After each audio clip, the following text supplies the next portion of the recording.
pretty. I won't go that far. Not with that growth. You're going to have a trim before you get in the ring, mate. That's booked in for tomorrow. That's booked in. Casey, we come time to catch up with you because a bit of disappointment, mate, because you should have been fighting last weekend where you was going to fight Owen Kirk. But he had to pull out. And it was a genuine reason. He got his nose absolutely smashed all over his face. I was there, I witnessed it, and it was so funny because Tom McNeil, one of the matchmakers and the coaches down at Elite Boxing when it happened, he looked at me, he said, I think I broke my nose, and he went, you have, and honestly it was like a half moon across his face, and he just snapped it back into place. Well, it's one of them, innit? I hope Owen's alright. I hope it doesn't leave any lasting damage. But back in the ring in the future, but like you're about to say, as one door closes and one opens, and this is not just, this is even bigger door. This is a massive. This on the biggest stage that there is, mate. And this for a Manchester boxer it is. I mean, fighting at the MEN, you know. Now listen, I know you were a good amateur, right? But the kid that you've been matched against, they picked you. They believe they can beat you. That's probably the one good thing that came from the loss to Reese. It's the only thing that's come from that loss, because let's be honest, if I'd have won against Reese, I'd have been boxing against Johnny Boy last week for the Central title. So, and I used to know how that had gone. Massive respect to both of them, because that was an entertaining fight while it lasted, that, so fair play to both of the lads. That's what the Central area does, always delivers a good fight. Like we said in my very first interview that we did together, it's never a bad area title fight. No. But like I say, so this now has opened up an opportunity for you, because you know what they say, win on the big stage, you stay on the big stage. Win stays on, innit? No, it's one of them. I've grown up watching all these cards and that at the MEN and on Sky Sports, and now I get to be part of one of them, so it's a massive thing and puts some little bit of butterflies in my belly, but that bit between my teeth as well, so I presume, listen, I'm not taking anything away from Reese. Listen, it was a close fight. I know you believed you won on the night. He got it by 1 point. It was a close fight. But do you feel it was a fight that you perhaps threw away because you took it a little bit too lightly? I wouldn't say I took it too lightly, but I think it was a fight that I definitely threw away. If I box Reese again, which I would like to do, I think I beat Reese. I believe I beat Reese. So I'd like to right that wrong. If I get the opportunity, brilliant. If not, look, I'll have to just put it behind me and keep moving forward. You know something, that's a fight that could happen further down the line, you know. Reese just needs to get back to winning ways. Hopefully you're back to winning ways on Saturday. Definitely. But a big ask, because you're fighting Harvey Lambert. Like I said, you were a good amateur, but you got to admit, he was a bloody great amateur. Yeah, he was just that little step ahead of me in the amateurs, but like we've been saying off camera, I've got an extra 18 months in the pro game. He's got that extra time as an amateur still before having his debut.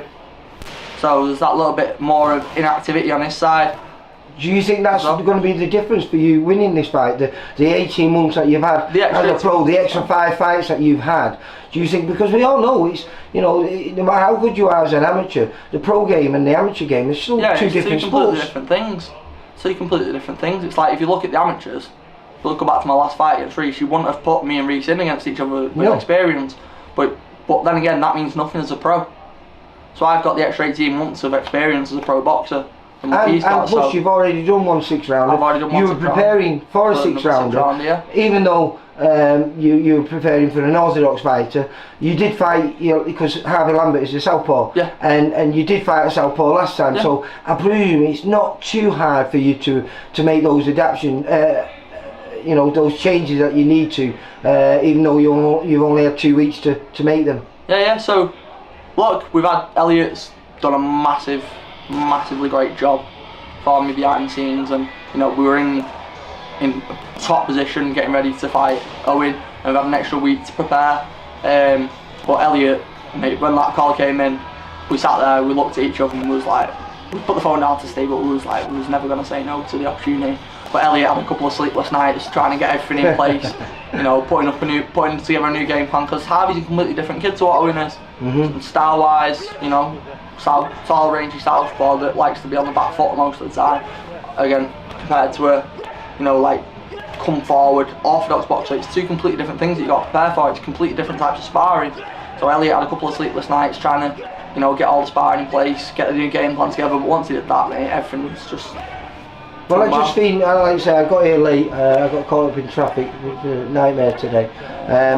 But obviously, all the hard work is done. That was just keeping your tools sharp and working on a few little things in your head and making sure you're ready for Saturday night. Are you confident? Yeah, very confident. Very confident. Wouldn't have took the bout if I didn't think I could win it. Well, that's what I wanted to say to you before.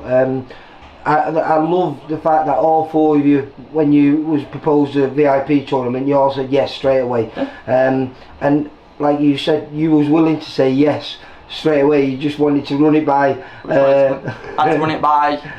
You know, me and Elliot had to sit down and we had to, because my dad wasn't there, and obviously my dad's part of my coaching team as well. I had to run it by my dad, and then I had to run it by the missus as well for other reasons that we'll come on to in a minute. But yeah, I had to run it by her. So. But she was never going to say no for him, because she knows how much this sport means to me and how much it means to me to be on the big stage in this game and how much I want it. So yeah, well, I think this is because you've now got everything to fight for, because you're soon going to be a little family. I think in May you're going to have your first child, and also I believe there's looking at moving house. You know, there's so many things that are happening in your life. It's a big year. It's a big year for you. So well, for you to say yes. Yeah. I mean, it's hard, but I presume, as you just said before, as a boxing man, as a fighting man, it was too good opportunity to turn down, wasn't it? Look, it's something that I've dreamed of for years, is fighting at the MEN. Boxed at the Liverpool Echo or M&S Bank, or whatever you want to call it, as an amateur. I boxed in there, and I boxed in the auditorium next door as an amateur. The MEN, every time I've been there, I've been like, I want to box here. I want to be on that ring in the middle, and now I'm getting the opportunity. Yeah. No, I'm so tough for you. Like I say, it's a funny old sport, boxing. You know, when something your world fell apart, but literally it fell apart and came back together all on the same day, because all on the same phone call. Yeah. So that's what we say about boxing, isn't it? It's a crazy sport. Yeah. But like you say, for all the stuff that we've got going on this year, it's an opportunity that I couldn't turn down, because at the minute we don't know when I'm next going to be back in the ring after this one. Because obviously, like we said, I've got a baby coming starting May, so have a little bit of time out, family time, sort our new house out that we're getting, get everything in place, and then be back in the autumn. But if something comes up in the meantime, I was going to say, because if you wait, like what you said, I'd be daft not to take it when I. Yeah. But again, we'd have to run it by the missus for that one. Yeah, but I'm sure she'd be willing to allow you to do this, because this, like you say. We know it's not an easy fight. I know you know it's not an easy fight, but I do believe that 5 more fights that you've had or 4 more fights that you've had it could be the difference. Yeah. You know, you've already done 1 6-round. You're preparing for another 6-rounder. This is only a 4-rounder. Yeah. You know, by the last 3 weeks, we've had a 6-round camp. He's not. He's been preparing for a 4-rounder. Because that's what you do. You prepare for what you're going to be fighting. So if he was preparing for a 6-round, he'd be a fool. You know. So realistically, you have got a slight advantage here, because you know you've got 4 rounds in the bank. You know you can go balls out if you have to, and you might have to, mate. Yeah, might have to. Look, we've got a game plan put together, and you know, game plan should work. If it doesn't, we've got plan B.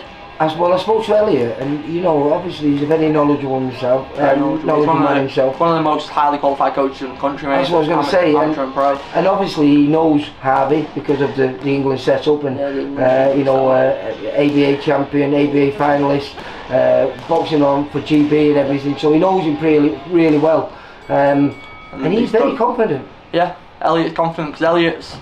Look, I leave the putting the game plan together to Elliot. Elliot does his own work.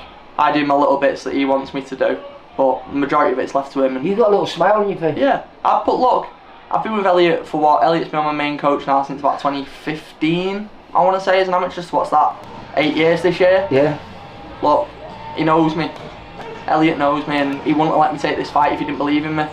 So I have all trust in Elliot for putting the right game plan together. And, you know, listen, getting in there and getting the win. I wanted to catch up with you because, you know, I know it's a massive opportunity for you, like I say, on the big stage, on a great card. We have Brian Phillips on there saying, I can't be down there. I'm filming the elites in Wharton. I'll let you off. So I'm looking, because we've got the semi-finals and the finals on Saturday and Sunday. They're doing the elites for the Northwest on the same weekend? Yeah, right, okay. this weekend. So with yeah. us being Merseyside and Cheshire, it's a little bit different. They've got the semi-finals yesterday, I think it was, for the region, and then finals are on Sunday. Right, well, it might be today for the we've got them Saturday and Sunday. I think the quarterfinals have already been done. I miss them, but I don't want to miss the semis, and I don't want to miss the finals because obviously it's the best in the Northwest. It's the future of VIP boxing. It could well be. It could well be, mate. But I want to wish you all the luck in the world. Thank you. But from what I've seen, preparation look very good. You look very sharp. Well. Look like you're hitting hard. Well, I'm lifting more than I've lifted in my other camps. I've hit better numbers on my runs than I've hit in my other camps. My heart rate's telling me every night I'm waking up with different notifications all over my watch thinking I'm dying in the night because my heart rate's that low, so I'm fit. What is your lowest? What is your my heart rate's hitting like 34 in the night when I'm waking up. That's Henry Armstrong. He was, I think his resting pulse was 33. There you go. I think the lowest I got mine was 48 when I was a young guy, so you're well ahead of me there, mate. Like we say, prep's gone well, camp's been great, support's been brilliant, so thank you to everyone that had bought tickets initially to come out and watch me in Wigan. I had to go down and refund everyone, but then the vast majority and more have bought tickets to come to the AO and come and support me there, so thank you to everyone for that. Thank you to my family for all their support throughout camp. Thank you to Lucy for everything, sacrificing on a daily and weekly basis that we can't do. Shouldn't it be your baby shower on the day you're fighting? It should be my baby shower on the day that I'm fighting, but that's had to get moved. But yeah, there you go. So there's proof of how much Lucy's supporting me behind closed doors. Mate, she's been there every step of my pro career, just being my biggest fan. Like, just backing me. You need a good woman behind you, don't you, in this sport? It's too tough to have someone giving you grief. Again, thank you to Elliot for everything that he's done in the gym, and to Jammer and my dad as well for everything they've done for me, and big thanks to Steve and the team at VIP for getting me the opportunity. Well, you just got to take it now. Just got to get in there and take it. One last thing, we've got a guy that's been working with us. I don't know if you know him, Dan Kelly. He does the Twitter and the Instagram for us, everything. He was telling me, and I remember you touching on it when we did the first interview, but weren't you a good rugby player as well when you were young? I was on scholarship at Warrington and that when I was a kid, and played for Lancashire as well for rugby league, so for the majority of my amateur career I was doing both. Doing both simultaneously? I was playing rugby until I was 21. I think I played my last game when I was 21. Well, my club actually lost his boxing's game, and hopefully, like I say, you'll get win number 6 on Saturday. We're doing number 5, is it? It's fight number 6. 5 out of 6, fight number 6. Yeah, and hopefully it could change your whole career, mate. Definitely. Certainly change the direction of it anyway. Definitely. Right, well listen, I know it's a big ask, but I'm sure you're ready for it. From what I've seen today, I'm pretty sure you're ready for it. So Casey, good luck for Saturday night, and like I say, hopefully when I see you next, it'll be with number 5. Definitely. Thank you, Lee. Thanks for coming down. Bye. Cheers. For all boxing info, news and latest interviews, amateur and pro, across the north, click and subscribe. VIP Boxing Promotions. Also Twitter, Instagram and Facebook.